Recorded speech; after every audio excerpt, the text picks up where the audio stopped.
Hey everyone, welcome back to the Mike Merle's Happy Fun Hour. I'm your host, Mike Merles, creative director on Dungeons and Dragons. This show we features a design of a new subclass. Each week, we're going to take a different character class from 5th edition D&D and build a new subclass. And if you follow me on Twitter, it's Mike Merles is my Twitter handle. I announced earlier today we're going to be tackling a new subclass for the Rogue, the Acrobat. But first, if you were with us last week, you would have seen we were working on the Kraken patron for the Warlock. So what I wanted to start with was to show you, after our sort of discussion last week, of what we ended up with as some not quite final design. This would be the first draft of a design. But this would be the state in which you'd expect something to then move over to internal review and eventually for external playtesting. So if you can check it out right here, my Word window, I'll expand it up a bit. And actually, you know what? I'll make that the entire screen. So hopefully you guys can read. But again, don't worry, I'm not expecting to read the text. I'll sort of go along and explain everything. And remember, this is confidential information. Do not distribute. So hopefully, like the internet, it's not good at like logging information for long periods of time, right? It just all kind of goes away. Anyways, so for the Kraken, what we talked about last week was this idea of a warlock striking a pact with a Kraken. And Krakens being very powerful creatures of the seas of the worlds of Dungeons and Dragons. And having the ability to control the weather in the area around their territory, and in the Forgotten Realms having this real appetite for information. And so playing with some of those ideas and coming up with a warlock who reflects the sort of many tentacled nature of the Kraken in a way that's reflected as a warlock who's very good mechanically at controlling crowds of enemies. I did a little more refinement, and I'll walk you through some of the changes you've seen since last we met. So to start with, this flavor text is intentionally very short because I want to fit everything on one page so it would look neat. So, but you know, actually the flavor text is one of the last things we'll write, typically because we don't exactly know what we have until it's finished. So it's just a matter of, there's no need to make this any prettier than it needs to be at the start. We have our notes, we have our concept, but we don't want to fill this in until we know it's good to go. The spell list didn't change. I know there's a lot of options, especially at 5th level we talked about. We could change things, but I didn't want to spend too much time there because it's not as interesting from your viewpoint of like wanting to learn about subclass design. So the Grasp of the Kraken, that's what I named our first level ability. If you remember, we wanted something that was an at-will ability that this warlock could use to reflect the idea of a grasping tentacle. Now, when we did our first draft, we didn't yet have a real sense of what this mechanical niche that this class would fill. We knew the story elements, but we didn't have the mechanics of really being a warlock who's good at controlling crowds. So what we ended up with was we started with something that was a single target, and as we talked it through, it felt like someone who was, an ability that was very good at restricting mobility would be really useful, and also distinct compared to other warlocks. So what I ended up with was an ability that is fairly cantrip-like. It allows this warlock on an at-will basis to create grasping tendrils, spectral ones, that manifest to grapple everyone within 10 feet of them. It doesn't do damage, so it doesn't step on the toes of things like Eldritch Blast or your other cantrips you've chosen or spells, but it does let you really shut down the enemy's ability to maneuver. It also is useful outside of combat. If you're in a tavern trying to track down a criminal or find someone to question them, this is a great way to keep them in place. The important thing here is, and this is something I mentioned last week, and this will be something you'll hear me say again and again and again. Always go back and read the rules, no matter how comfortable you are with them. And this is a great example. When you're dealing with grapple, I see this all the time. Designers make this mistake. Go back, reread the grapple condition, and reread the grapple rules to make sure you're covering all your bases. Because I can guarantee you, if I was to move this over to like Jeremy Crawford or Kate Welch for their review, they'd probably find something I missed. But I want to try to make sure I miss as little as possible. So this is an example of providing a DC to escape, making sure that's in there. In this case, we're going to base it off your spell save DC. And also making it clear what the duration is. So here, what I've designed is you're grappled for 1 minute, or until you use this ability again. So the idea being I thought about originally making this that the grapple would last for until your next turn, But I like the idea that, especially in a role-playing scene, if you're trying to capture, let's say, the thief who knows the location of some hidden jewels, but he's been grabbed by some other faction, you might grapple him and then turn and deal with like a more combat threat. He's grappled, he's held in place, he can't escape, and now you're dealing with something else. Now you'd still want to keep an eye on him though, because as with the grapple just has a sort of onboard, you can attempt a strength or dexterity check to try to escape it. So we also needed to provide that DC, because in our combat chapter it says under the grapple action, here's just a thing you can do, any creature can do against essentially any grapple to try to break free. So we have to provide that DC, provide a duration. And again, durations are something which people always forget. It's so easy to overlook, because I think it's one of those things that when as you're writing, you have it in your head and you picture the ability and you balance the ability, but it's very easy to overlook actually saying what that duration is. So this is something that's meant to be used at will, to really restrict mobility, to set you up to do other things, but it being at will really defines what you are. For our 6th level ability, a lot of the other Warlock pacts had elements of escape or protection. We're going with a classic, the Ink Cloud. That's something we associate with squids, so it makes sense since Kraken are inspired in part by real-life squids and octopi. This is simply as a reaction, you get to cast Darkness. It has to be within 5 feet of you, so it covers who you are. It covers you, and it lasts until the end of your next turn. You might remember last week we talked about trying to restrict this a bit so that you couldn't turn it into a combat, like an ability that gave you a boost to your offense. But in looking it over and looking at the other abilities, I really felt a reaction made the most sense. And therefore, as a reaction, it felt really lame to say it ends at the start of your next turn. That could be very unsatisfying if you're fighting against, say, one big creature. Or there's only really one creature threatening you. You use it before you can take advantage of it, it goes away. So I toned it down a little bit to say it's short or long rest. It only lasts for that time period, but it does apply on your turn. So you could, in theory, use this to gain advantage on a creature that can't see you, because this casting of darkness, it doesn't affect your ability to see. So it does give you that advantage. I just kind of felt like it wasn't really doing enough without that. This is a great example of what playtesting would come in and give us a good sense of, does this feel fair? And that's a lot of what playtesting does, especially from the player standpoint, is you have a sense of, does this feel useful? Do I feel like I want to track it? Is it worth writing down on my character sheet?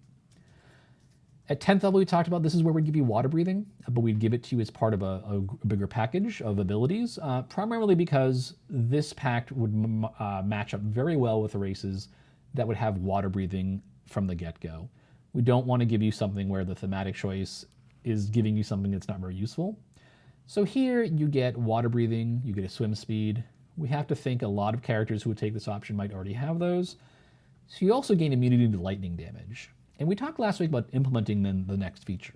Immunity to lightning damage is a little bit niche, so we wanted to give you an excuse to maybe trigger it yourself by casting a lightning spell that may actually damage you or using a similar effect. So in this case, if your immunity reduces damage from an effect to 0, as a reaction, you can cause creatures that you choose within an area around you to take some automatic lightning damage. I threaded that through the reaction, specifically to put a little bit of a control on it, to know that no more than once per round could you actually use this. So that means if your party loads up on lightning abilities, you can't have a situation where everyone in the party is just hammering you with lightning damage and you're just looping massive amounts of damage to all the creatures you're fighting. And it also means it does kind of interact with Inky Escape, but in a way that I like. You're going to choose, do I want to do damage if I'm getting hit by lightning, or do I want to cast darkness and protect myself? It's also one where, while they both compete for the reaction, they're very different in nature. One's very specific to a damage type. The darkness effect is much more broad. So we don't necessarily see those as really doing a lot of competition. We just have to be aware of it. I would, for instance, be leery of adding another reaction ability in the subclass, because even if these two don't compete much, a third one crowding into that space might just be frustrating to play. So then the final one, and actually Gaius Octavian points out, Shocking Grasp, I want to surround myself with minions with Shocking Grasp. Exactly, right? That's what you're looking for to control, is that at-will ability. Because, with casters, you can do elemental damage types. So you wouldn't want the fight to be the Warlock standing in the middle of the room and a bunch of guys slapping him with Shocking Grasp, and that's roasting all your enemies. That's one of the things in balance and in thinking of these. You want You want to avoid things where if you were to think of this as a scene from a novel or a comic or in a film, that would just look ridiculous. And especially something you can use all the time, because now every fight's going to look ridiculous as you shock the Warlock and kill all your enemies. So then our final ability is Unleash the Kraken. This idea was, since your patron is someone who lives in the material world, you can ring them up for a favor. And in this case, we originally talked about this being a big attack. Tentacles manifest, slap around your enemies. What I decided, though, was also to add a little bit of utility to it. So the idea being, and it's actually hard to see because I need to, I'll highlight these so you can kind of see the header here. We would use an inline header here, so it's easy to pick out. But the Fury option is the one that essentially we talked about last week, where a portal opens and tentacles emerge and slap your enemies around. I also ordered a transport option, where you can use this ability and have the Kraken, instead of attacking creatures, it can pick up you and your allies and essentially teleport you. It opens a portal somewhere else, transports you briefly through the ocean depths, and then deposits you somewhere else. So that just felt like a little bit of a, and it's an ability which, and as you notice, I don't have the, you probably maybe can't see it because of screen resolution, but I did forget to say this is ability you regain only on a long rest. So long rest abilities within a subclass, sometimes it's fun to give you an option, because depending on the adventure or the campaign, you might find we're fighting a lot, so I want to use the Fury option a lot. Or you might find this is a campaign that's more focused on exploration, interaction. The transportation option is much more useful. So it lets the big effects have more broader use. Two different effects competing for the same usage. I mean, that's a good way to make your class broader without necessarily increasing its raw power. So that is where we ended up right now with the Kraken Pact, the Kraken Patron for the Warlock. And this is something we'll look at maybe doing in UA, probably not in, this month. We already have an article set up for this month, but maybe in the following months, depending on our needs. I know we have a couple things that we are having the queue, but we'll probably look at getting this up because I'll be really curious. It'd be fun to talk about the playtest process, but we'll get to that later. Right now, this is our shiny new subclass. I'm actually gonna hit save here. And so yeah, there we are. Question from AlphaStream has a question about complexity. Yeah, that's actually a really good question to think of in terms of how these abilities work together. So if I was to do a complexity pass on this, what I would think of is, the first thing I start with is, what types of actions do these abilities use? And then what is the context in which I would consider using these options? For instance, let's imagine if I decided each of these required an action, and each of them were very focused on combat. I would be really worried then about our complexity load, because I'm essentially adding 4 new options for you to consider, in addition to your spells as a Warlock, and in addition to your other Warlock abilities, that you have to think of each time you take a turn in combat. What we found in general is that players really like to avoid complexity during combat, but are okay with complexity outside of combat. And I think that's because of the time pressure. In a fight, it's your turn, everyone's looking at you. The faster you go, the sooner the next person gets to take their turn. So I think in general, players like to have a few very big, effective options, things that they can quickly move through. And for the Warlock, because you have spells competing in that space too, though spells, you cast them, they go away until your next short rest, but we would be a little sensitive to, like, here's 4 things that are actions in combat.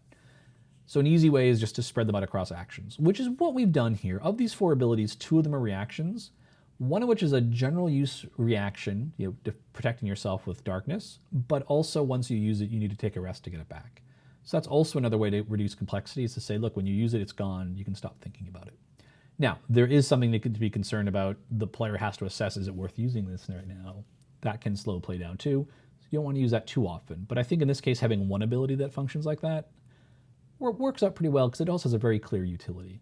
And then Sign of the Depths is nice because it's just based on lightning damage. You're not even going to think of using it until you take lightning damage. Now, that does have the hidden cost. You have to remember when you take that lightning damage, hey, I have this ability. So having one of those per subclass is probably good. Again, that's definitely something where you would not want 4, because it's just a bear to remember. People will forget them. And we've seen that in playtests when we've had people come in and we've observed them playing. It really helps to have like one big Trigger, that's dependent on something kind of rare happening. It's more likely to happen. It's more likely you to remember that, or someone else at the table might remember it. And that's something we think of. But if you have 3 or 4 triggers, then it's very hard to track them all. Or even worse, you'll get it wrong. You'll think, oh wait, my ability works here, I think. Let me look it up. And then you've paused the game to look something up and gain nothing because what you found was, oh, I was wrong. It's like, this is a bonus action, not a reaction, or it applies to fire damage, not thunder damage, or whatever it is. And then now unleash the Kraken, that is an action, but since it's daily, it essentially is like having an additional spell slot for one specific effect. So these things here, I would say, absent playtesting, because playtesting is really the best way to determine where you are complexity-wise, but I feel like this is a pretty good target to aim for. An at-will ability that's a little specific in how you'd use it, that sits well alongside Eldritch Blast or any other cantrip. A defensive ability, and I think this is essentially mirrors a lot of the design of the player's handbook, which I think came around. We have a good structure, so that's another good way to avoid complexity. Is if you have existing things that are functioning well, using that structure and just putting new content in it can be a good way to keep your complexity within what people expect for the character class. So that's why we have the reaction, very similar to the existing subclasses. More static effects. I think of the reaction, since it's at will, to lightning damage as a static effect, like giving you a swim speed. It's just always on. You write it down your character sheet and just need to remember it when appropriate. And then essentially the daily ability, a big effect. You're going to pull this out when it's a serious fight, or you really need to change the tenor of how things are progressing. So I would say probably complexity-wise, I feel pretty comfortable with this, but again, we would need to test to get there. I'm gonna get this wrong. Vine Aries, that's how I'm gonna pronounce her name. We should get Jeremy here. That would be interesting. We'll see if he's available. It'd be kind of fun for Jeremy to take this text and go through. I know he has talked about maybe doing some videos on YouTube rather than something live, so we can have a little more control over the flow of it, of some instructional videos on here's what, from his half. So to give you a sense of it, this is what I think of as content design. I'm creating a new subclass. I'm using the existing system to build something, but I'm not trying to reinvent the wheel. Jeremy really focuses on how do we extend the system as needed to accommodate new concepts. Now, this one is pretty straightforward, though Unleash the Kraken is a bit different. And really it would be about, okay, his grasp of the Kraken, is that implemented correctly to interact with the grappling rules? But his sort of system design mind would let him go, okay, this is implemented correctly, or here's how, if we do need to build new rules, here's how we'd build them to accommodate the new content. So that's essentially, that's how the two of us work together. And that's how a content designer on D&D, we'd think of it as a narrative designer, though it might seem kind of weird because there are mechanics here. They're existing mechanics. It's really the narrative that's important versus a systems designer who is going to extend the rules to accommodate these new things. In the old days, we probably would have thought if you played 3rd or 4th edition, someone who was an editor back in 3rd and 4th edition, we really think now as a systems designer. Because we think of the English language, that's our coding language, that's our development environment. Some game designers work in Unity, we work in English, or whatever language we're being translated into. So there we go. That is our patron, the Kraken. So that's the past. Let's literally close the window on that. And let's talk about the Thief Acrobat. The Thief Acrobat was a character class from AD&D. Also one of the characters in the D&D cartoon show, Diana, the Thief Acrobat. And the Acrobat has always fascinated me because it's one of those subclasses for the rogue that comes up a lot, but I've never really been super happy with the implementation. In part because I think when you tell people things like, you can normally jump 8 feet, now you can jump 12. Like in real life, that's incredibly impressive. But I think it's hard in a game like D&D where we usually think in 5-foot increments to really get, I can jump 1 extra 5-foot square. That seems underwhelming, right? So the challenge I had in looking at the Acrobat was say, well, what can I give you that feels really crazy, like almost feels broken to the point where you want to play it, but knowing it's not actually broken because we're going to balance it and our system designers are going to make sure it's all working. So what we're going to start with is I want to take a look at the rogue character class. So I'm going to go to my handy dandy web browser. And again, don't worry if you can't read the screen. I'm not going to just like, okay, now read the screen while I take a nap. I'll walk you through everything as we go through, sort of have the screen up. So if you can see it, you can look where I'm looking in the player's handbook text, but really walking you through this. So our first step is to take a look at our character class and also the existing subclasses. And you're going to see some actually really stark differences between the rogue and the warlock that I'm going to, I took notes, so I'm going to nerd out over this. So I hope you guys are ready for some like real deep talk about the classes, because it is actually really interesting to me when you look at the rogue versus the warlock. You actually, and I picked rogue intentionally to showcase this difference. You're going to see two very different approaches to class design structurally in D&D. With the warlock, the patron is a choice you make at first level. It is something very important to your identity as a character. The rogue doesn't pick the subclass until third level. So what we're saying to you when we make that distinction of a first level subclass choice versus a third level subclass choice is that the core class identity for the class that chooses its third is much more distinct, much stronger, and much more impactful on the character than it is for the class when you pick at first level. Think of a cleric. If I'm a cleric of the god of war versus a cleric of the god of time, you might be thinking of two very different characters in your mind when you think of them. I know for me, what I picture is, cleric, god of war, cleric in heavy armor with a big mace or maybe an axe. God of time, I might be thinking of someone in robes who looks more like a scholar. And I'd expect on an adventure that might be doing very different things. The cleric of the god of time might be coming up with a lot of lore, might be very good at solving puzzles. Cleric of god of war, no surprise, is probably pretty good at beating down monsters. They might be very different characters, but we'd say in the world of Dungeons & Dragons that they're both clerics, because they're both deriving their power from the gods. What we say about rogues is the opposite. If we have two rogues, an assassin and a thief, they're both probably wearing like leather armor. They both probably have knives, rapiers, a bow, similar weapons. They look the same, but how they achieve their mastery, in this case for rogues, they're very good with skills. Rogues are very good at skill checks. A rogue who chooses to focus on a skill is probably the best character in that skill in the party. The assassin versus the thief, there's going to be just some differences in how they specialize, but they're specializing in a very similar context, a very similar area of the game. And that's really where you see that third level subclass pick come in, that we're saying the class has a very strong identity independent of the subclass, versus a class where that subclass really drives the character's identity. So let's take a look at the rogue, and you can see it when we go down to the rogue archetypes. I'm going to take the thief versus the assassin. This is the arcane trickster, but that's a little bit of an outlier because it uses spells.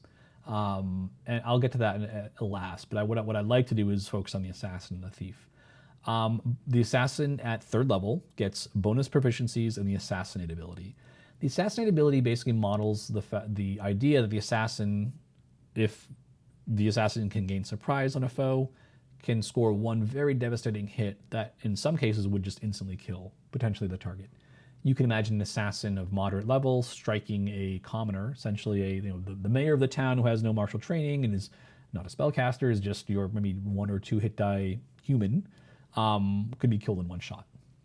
Thinking that's really, or if it's someone who is trained or is a little more powerful, it's that opening attack that can essentially tilt the fight so far in the assassin's favor that it's going to end in that character's, for that character winning.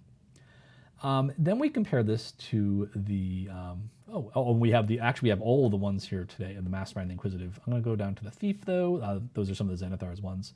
And the Thief at third level gets fast hands. So with cunning action, which we'll talk about when we go back to the core class, you can disarm a trap, you can use an object, or use sleight of hand, presumably, for instance, to pick pockets.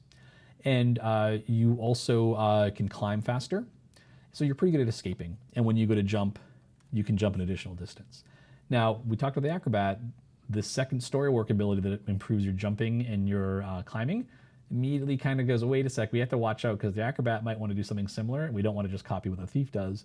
In fact, we have to make sure that our ability for the Acrobat is clearly better than what the Thief gets, because we want the person who says, I want to be the really mobile character, to pick Acrobat and not Thief. That's a subtle but very important thing in 5th edition design. We want you to, if you picture a character, to very quickly find the option that matches that character in your mind, rather than have to compare two things that look very similar and try to figure out which one is actually the better choice. Now, kind of going on this idea that the subclass does not carry as much weight, we don't get our next ability until 9th level. And you can see for the Thief, it's Supreme Sneak. You get advantage on stealth checks. Cool. Well, it's only if you only move up to half your speed. So we're giving you something really useful, but there is a restriction on it, which might seem a little like, okay, we're not just giving you this big buff. we're giving you this buff when you move very slowly, which can be really something to kind of work around. It's not just a pure power up. At 13th level, we give you use magic device for the thief. This is really based on the legacy of the game, and this is not something you'll probably, if you're doing new design at this stage, have to worry about. But this is really to make sure that thieves, when the class was called thief and not rogue, this was an ability characters had. And it's to make sure that the narratives of D&D that were from the 70s and 80s, they still make sense today. If in a D&D novel it talked about a rogue or a thief activating a wand, this is accounting for that. That you can improvise the use of magic items even when it's restricted, like, you have to have a class, race, or level requirement. So it's useful, but it's also kind of like we knew when we were designing the core game that it's useful, but it's not really a core feature. No one's saying, oh, I play a rogue just to use this ability, right? Then at 17th level, this is where it looks a little odd, though. Okay, so up to this point, we've been giving you some useful things, but not things that compare to, say, conjuring tentacles that grab people, or calling a Kraken to show up and lay the smackdown on everyone around you. We do get to 17th level, and with Thief Reflexes, we give the ability to take 2 turns during the first round of any combat. Okay, let's compare this. The first round of combat, you get 2 turns. Prior to this, we gave you advantage on stealth when you moved half speed. Magnitude, very much a shift there, huh? Like, we've gone from giving you something a little... someone could probably argue with me that use magic device and supreme sneak maybe aren't worth writing down in your character sheet for a lot of people, but Thief's Reflexes, yeah, this is something where if you're playing a 17th level game, this is something that's going to come up all the time in fights and be really big. It's going to be very useful. It's going to really tilt things. So we go from a couple useful things you have access to all the time to things that are a little more like useful when you can use them, but maybe you might never actually use them. If you were to forget to use these abilities, your character might not actually be really hindered that much. To, wow, you can kill dudes in your first turn, attack twice as a rogue, which is very good with sneak attack. Now, let's compare that over if we go up to the assassin. I'm going to scroll up. I hope you don't get motion sickness from the text flying by. But we see a similar pattern. The assassin's 9th and 13th level abilities, infiltration expertise. This is great. It essentially allows you to adopt the false identity, but it's a little corner case. It's something that we don't say, oh, it's really important, you use this every adventure or your character will feel really weak. Like, no, this is more a storytelling tool. It's kind of thing you might think to yourself, hey, this is something I want to plan for, because you've got to spend 7 days doing this. So this is not something you can necessarily just do with a drop of a hat. If you need to sneak into Candle Keep, you've got to spend a week creating an identity as a scholar or a sage to actually use that to help get your way in. And a lot of adventures, you just don't have that much time. But again, it's a useful option, but it's not a load-bearing option. And then the imposter ability at 13th builds off of that. The idea here is that you can mimic a specific person. Now you have to spend at least 3 hours studying the person. So again, it's not something you can do instantly, but it is more like tactical within a day of adventuring than infiltration expertise. And then here's our 17th level ability. If you hit someone when they're surprised, you might just kill them. So again, we go from a couple abilities that if you were to tell me the assassin in my game never uses infiltration expertise or imposter, it's like, well, okay, that's, I hope that they don't feel disappointed, but it's not affecting their power, to you kill dudes. So again, what you're seeing here is a pattern that's very different from what the Warlock had. You're seeing a couple abilities that are useful, but niche. You're seeing a general ability that kind of expresses the flavor, but it's not overpowering. And then you're seeing something very powerful. So what's going on with our core class? Because clearly something's different here compared to the Warlock. And when we go to the rogue general progression, we start to see what's going on. Since this is a class that you don't make your choice till 3rd level, you're getting very powerful abilities that all rogues share. So expertise is, you get that at 1st level, and you get to double your expertise, double your proficiency bonus with a couple of the skills of your choice. That's very useful. Like, you're basically busting the curve for what checks look like, and you're basically saying, the skill I choose, I am quite likely by far the best person in the party at that. You can imagine a rogue with a 16 dexterity who chooses expertise and stealth is getting a +7 bonus to their checks, where the next best person in the party is obviously getting +5. They'd be 2 points behind. But a lot of characters are getting like a +1 or even a -1 if they're dexterity 8. And they might even have disadvantage depending on their armor. So it's even at 1st level, it's giving you a nice gap. And that only gets bigger. At 20th level, that's probably going to be a +17 bonus, if I'm remembering my proficiency bonus of +6 right, and a 20. versus the a plus 11 for a character who has a 20 dex and is still also proficient, versus that fighter who's still maybe at -1 or +0. So this is something that grows over time, and it's class defining. And then sneak attack basically says this is how you fight. Rogues are very good at dealing one attack that deals lots of damage. This here, it's very impactful, but it's also the kind of thing where you get expertise in sneak attack, because sneak attack is really just there to make sure that you keep up with your combat skill versus other characters. So we don't really rate it too high in terms of like, oh, we don't want to give you something else. Thieves' Cant is purely what we call a ribbon. It's something that gives you a nice little toy to play with. If you meet other rogues, you share a secret language, but it's not something we account for in balancing the class. And then at second level, okay, we just gave you, you're the best at skills in the game. And then at second level, we're like, hey, bonus actions. Great. Basically, do things with bonus actions that other people have to use their action for, like dash, disengage, and hide. That's very powerful. Disengage alone means you can attack and move away without getting attacked back. You're basically breaking the game in terms of opportunity attacks, and that you can ignore them if you want.